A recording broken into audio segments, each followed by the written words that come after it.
We're about to lose one. Get the intruder. Copy. We're almost there. Security breach. Attacking the area. Security breach. Shit, I've got movement. Where? Everywhere. Contact!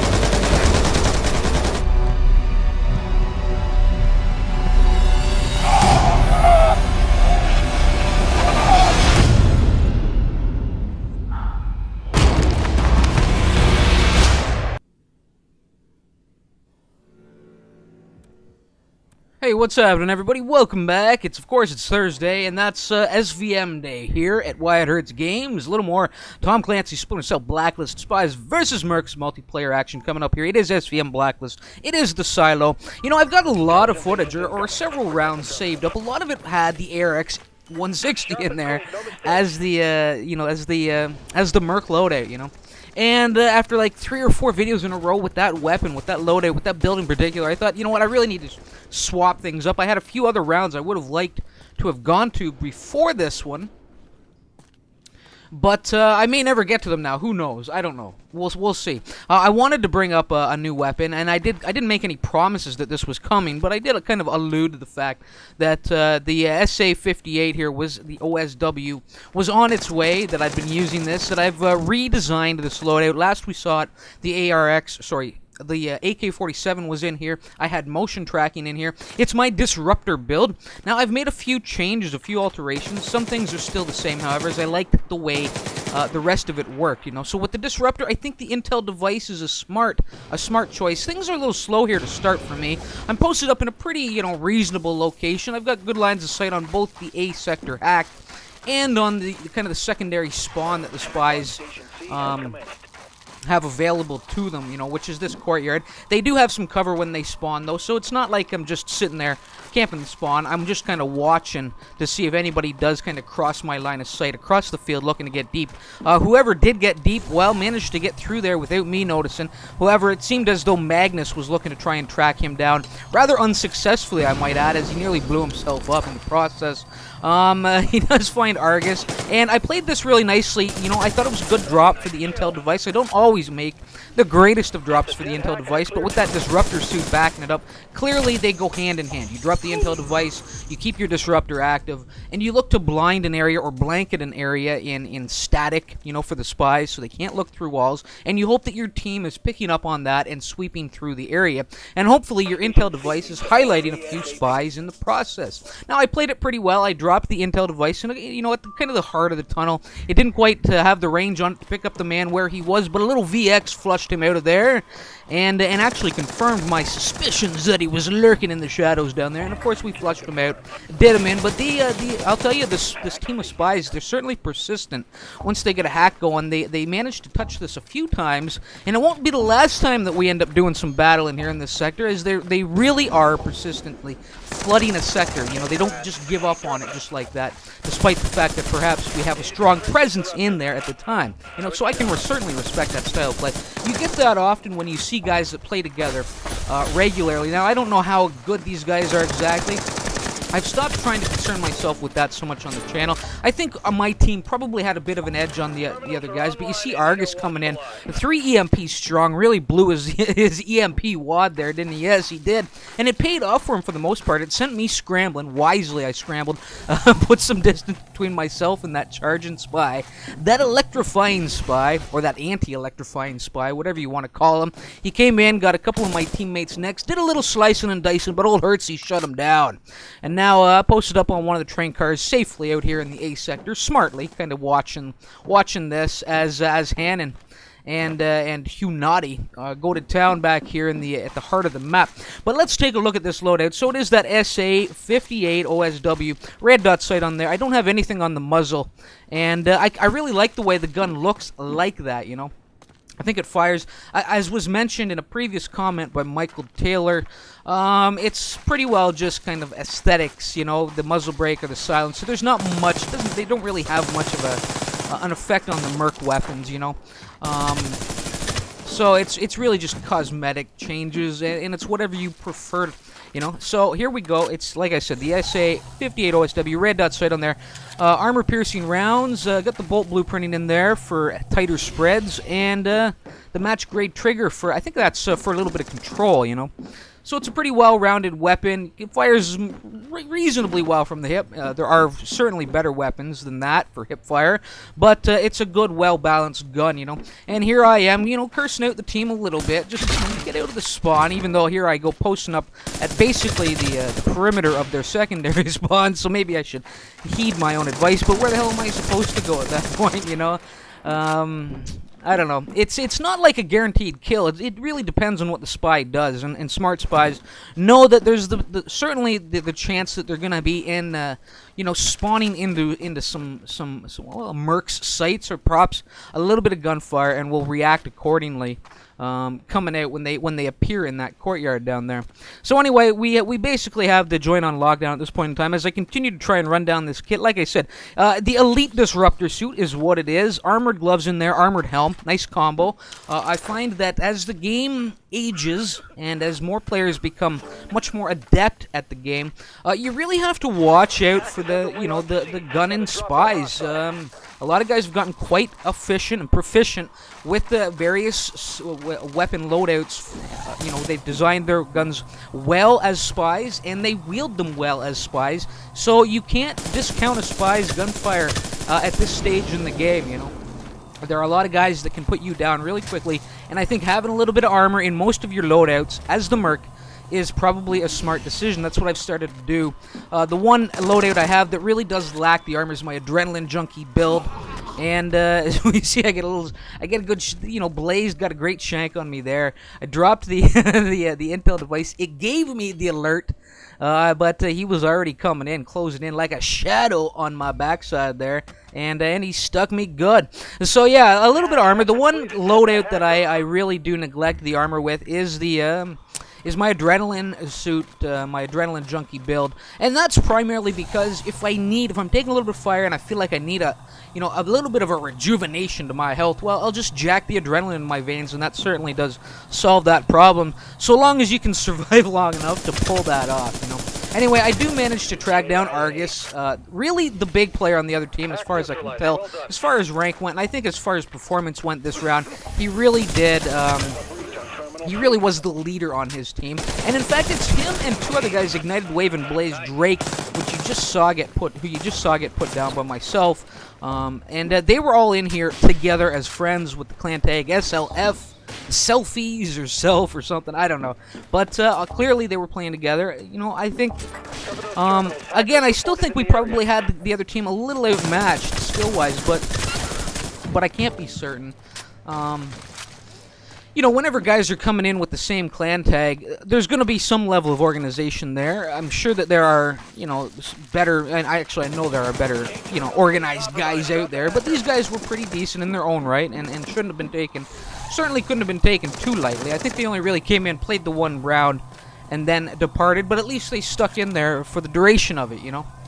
So anyway, here we go, just kind of watching my ass as I prepare to step out the door. Didn't get anything up there. Coming up on the intel device, blinding any spies in the area as I prepare my sweep. And but no, Joe Magnus comes in, puts down Ignited Wave. Hanin over there, who looks, you know, like he got slapped around a little bit, knocked down on the job. Does manage to put down the other Selfie, the other Blaze Drake, and there's Argus looking to come and keep the hack alive, but with a little help from my teammate there, Joel, we managed to quell his charge, and you see Joel rushing in, and Hannon getting in there. You know, I just don't like seeing it, you know. It's too much, you know. It's not a goddamn clan match, fellas. You know, it's a public server, and you should play accordingly, right? A little bit of restraint, right?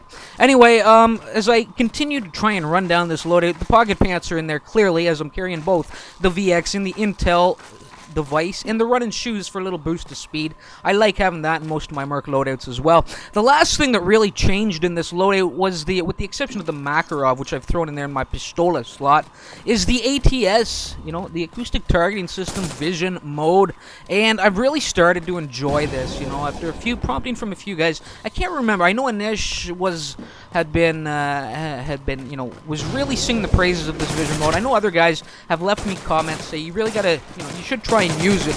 It is pretty effective. I think a lot more guys use this than I give them credit for, or that I initially thought. It's a great vision mode. So long as you're attentive enough to watch that bottom bar, it has some spectacular range on it. The bar is at the bottom of the screen when they're popping up. Some spectacular range on them. And of course, any spies with loud weapons, you know, you're getting that, you're getting them targeted with that triangle. So, you know, you're getting the best of both worlds with this. And it really does, if you get used to using it, and you get used to paying attention to the kind of the subtle changes in that bar, like you can see it popping up down there right now. You can really, you know, use this effectively and gain the advantage in perhaps some otherwise tricky situations. You know, that would have been could have played out a little differently had you only had the RFD or perhaps the motion tracking, right? So there we go. That's the loadout as it stands. I'm sure we're going to see some more of this as you know, matches and videos roll out here on the channel. Right here, beautiful. You know what? And I've never been a big, you know, a big supporter of that location. But, and despite the fact, you know, that I got put down there, somebody did manage, I think it was Joe Magnus, managed to shut the hack down at 99%, spectacular, in overtime. But a great kill there in that lower location on the tunnel. The guy, he really did work me over there nicely. You know, not having the RFD certainly did cost me a little bit there, as he was posted up. I didn't get the warning system, the RFD box popping up. But he was actually in the location I really didn't expect him to be in. If he was going to hide in there, I was expecting him to be around the corner, and he, you know, with that corner as dark as it was when I went down there, he really did take advantage of the shadows and stuck me good. There you go. You see the team, a well-rounded effort there by my team on the upper level, and a 99%. You know what? When you're going up against you know, skilled players, well, on any map, you know, one terminal can be, well, it can be hard enough to get as it is. So 99% not bad. We'll have a little work trying to track that down, but I think we'll probably pull it off before this episode, before this match wraps. Anyway, you can see for the most part they have flooded the A sector strong. For some reason, 3 of them though went running, you know, retreating back towards, you know, kind of the bottlenecks. 2 to the bottleneck. 1 looks like he went deep to C or B, and the last man left here, who's been in and out of this round a few times now, old Hans Frank here, gets me. I was really cursing that. I couldn't believe the way that worked out. You know, even if I had died on the grenade, I was really hoping that I was going to get a little slice and dice there, but you know what? He fell off the side of the train car to safety. I couldn't get the death from above. I couldn't get the shank. I couldn't get to safety. And basically, I popped a squad on that goddamn grenade that didn't seem to want to roll off the top of the train car. And Hans Frank leaves yet again for like the 4th time this session, or this game in particular. He's been in and out a few times, as I said. Anyway, let's take a look at this. This is what I dub or call the Old Faithful loadout. You know, the digital ghillie suit, RFD disruption, takedown gloves, ID blocker pants, whisper boots. And the reason I call it the Old Faithful is because we've seen it quite a bit over the months, and nothing really changes in here. The one exception being, well, the pistola has been changed, as I can't remember who it was, but somebody made the recommendation, said, Wyatt, you know, use the F40. It's much better, and you know what? It really is a solid pistola. I've found some great success using that at times, and the stun crossbow's in there, you know, so as well, which I'm starting to find some success with, some consistency with, and we'll see some good action with it here, I have no doubt. Now, right there, backing things up a little bit, kind of a poor choice. I was carrying the hack, but you know what? With us only needing the 1 terminal, I thought I could play it a little, you know, boldly, with only a couple minutes gone in our round, and I stepped out there, and unfortunately, the second man with the grenade with the hot potato in his hand didn't quite serve it up where he wanted it to go, as it came right back into his face and mine, as I was not only shanking him, but his teammate as well. Now, right here, I did push in for the C sector. This guy, Argus, came rolling up on me, really, you know, shocked me there for a second, as I returned the favor, to his teammate, and shock him with a nice little tase there on Blaze Drake, and put them both down, as one of my teammates here, Joel Magnus, picks up the hack in the A sector, so we have that going strong. I'm looking to fall into a defensive position, put up that defensive posture, get a nice little death from above there on Snake as I bait him in. He's the man who has finally come in Hans's place, and Hans won't have to come back and leave yet again, as I put up a great defensive guard here in this, I don't know, this little hallway, this hallway of death, as I slice and dice on Argus yet again, as he comes back after, you know, my hand sent him to the grave the first time, and Blazed as well, as I basically followed it up, almost some kind of rinse and repeat the process that went down in the C sector as I took Argus's throat, and then tased and shanked Blaze Drake, and almost did it a third time as I put down Argus yet again, really keeping him at bay. But Blaze does manage to break down the pattern, and finally does break the code and puts me down, sends me to the next life, and sends me packing, and somebody got in there and shut down the hacker while all that was going on as well. So the match continues. We you know, we've got a bit of a work cut out for us. Clearly these guys know what's up. Were they, you know, top level clan players, you know, in there all together, as organized as they could have been? Well, I don't think so. I would doubt it, but they certainly could tangle, they certainly could tangle, and they certainly could hold their own in there and made gaining this one terminal that we need a bit of a process. As you can see, I really get stopped short there by that mine at the door as I was looking to kind of swing into a little bit of safety. Had to take the scenic route to safety there, and amazingly, you know, after all of that, with the little bit of a standoff there with Ignited Wave, I managed to get the better of him and stick him there, and now drop in and run up the wall accidentally, and then drop in again as grenades are flying all over the place. Snake, he's a little discombobulated. He doesn't know what the hell is going on. He got hertzified there, a little confused, and as I was as well. I didn't know what the hell was going on either. But I managed to come out on top there, while the hack once again shut down back in the A sector. Joel Magnus, I think, got put down there.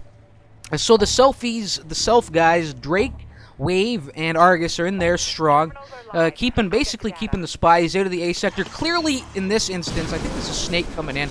Clearly, I was all over, you know, I was just clearly spotted by an Afterlife camera there as he went straight to grenade that location and followed it up really nicely. And a little bit of lag in our encounter there, but I don't think I think the only thing the lag really did there was keep me alive for an extra split second or so, as I think I was going to fall there no matter what. I think he probably had the advantage during that encounter, you know, and was going to put me down, lag or not. Now I did, you know, I've been got some how am I going to put this exactly? You know, there's been a bit of a, you know, dispute, people questioning whether the takedown gloves and the Whisper boots are really effective, you know, and when compared to the Spider gloves and the Sprinter's boots, you know, that I showcased in the last video. I really liked that gear. I didn't really sum it up well because I did kind of say, oh, I don't really like the Sprinter's boots. They're running shoes. They're loud and obnoxious. No, they're great. They're great. So long as you're, and I guess the way I need to say it is you need to build your kit a specific way. You're loaded a specific way. Is there a hybrid where you can mix the stealth and speed together? Certainly. And I think that too many people discount the effectiveness of the takedown gloves, first of all, because they do make a difference in melee range. I have to give it that. Now, the takedown gloves, the Whisper boots, a little bit more, you have to play that on taste, you know.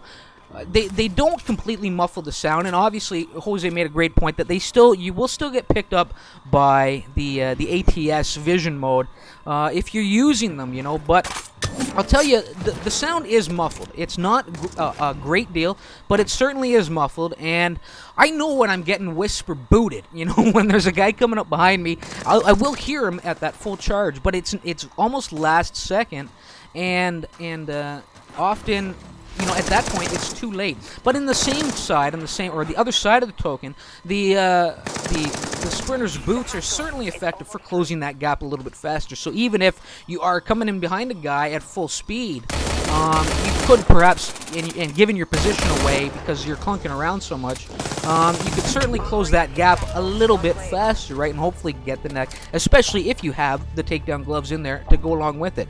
You know, I touched upon it. I'm sure I will discuss it. It will be an ongoing kind of comparison and discussion as that loadout returns yet again. As far as this round goes, you know what, a pretty decent performance there. Again, I think I said that, you know, I think we probably had a bit of an edge there, but of course, those other two guys, the Blaze Drake guy, he looks a little familiar. I think he's probably been to the 56 and back again.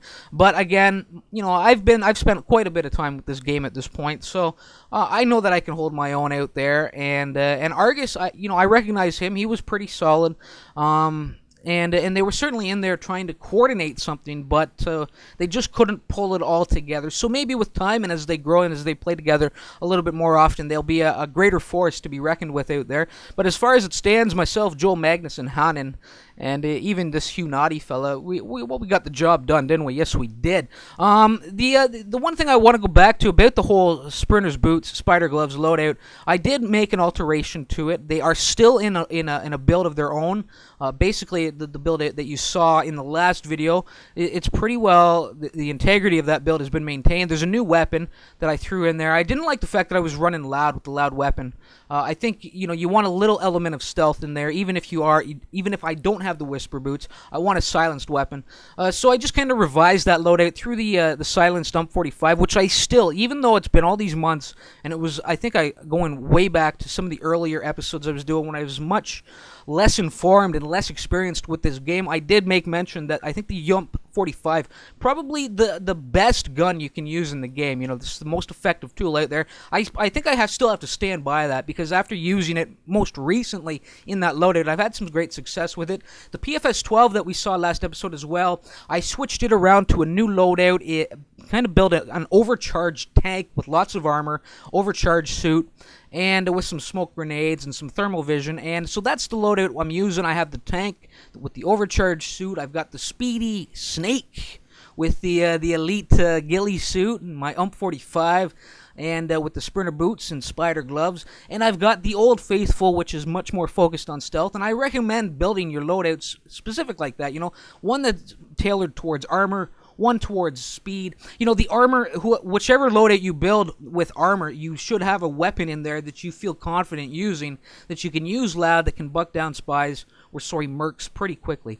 And then you should have your speedy build and perhaps a stealthy build. I'd certainly recommend doing that. And then, of course, there are hybrid builds possible that can be greater fine-tuned for your specific playstyle or tastes, So those are the 3 kits I'm working with right now. You will see them in episodes to come. As far as the Merc gear goes, well, I loved all the recommendations I saw on the last video. The Honey Badger is what I settled on. A great hip-fire weapon. I'll get some footage of that up here soon with the Adrenaline Suit build. You see the SA-58 in this build. It's going to be there for a little while. I will be using that, so I'm sure you'll see more of it. And I decided to throw the Goblin in my UAV suit build, kind of overhauled that a little bit, and hopefully we'll see some of that footage as well. In the weeks to come. As far as this round went, well, here we go. 1 hack, 3 defense, 28 and 7. We just edged them out there. It was no cakewalk on the spy side of things. Despite a nice display with both the stun crossbow and the slicing and dicing, I put up a nice guard on that A sector a few times, and managed to bring the hack in at, I think, about the 6 or 7 minute mark.